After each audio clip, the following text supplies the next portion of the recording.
almonds, and you eat it like this. They are sweet. You eat it like this, like seeds. Okay.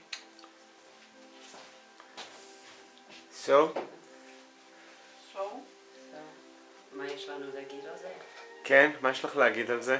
משהו. קמע, נכון? תגידי לי בעברית, בעברית? איך בית הריבות?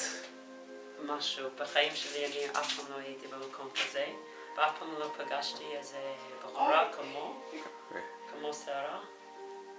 משהו ממש מיוחד פה. אפשר להרגיש את זה. כמו... שרה? מה זה בית הריבות בשבילך? בית הריבות בשבילי זה החיים שלי.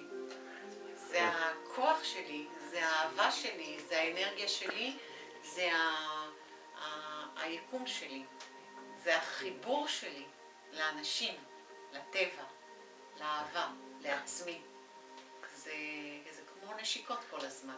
זה כיף, זה ממש כיף להגיע הנה. וכשמגיעים הנה יש פה המון סוגים לטעום. אבל כשטועמים את טעם הפרי, יש גם את טעם הנשמה. וזה מה שאנחנו יכולים לראות כאן. המקום נמצא במושב שנקרא קדמת צבי. זה נמצא ממש לא רחוק מקצרין. זה פה ממש. כל כך יפה. ביטן קטן. No, they are sour. Oh. Yeah, I make it for, Did you take this? What is that? Pumpkin?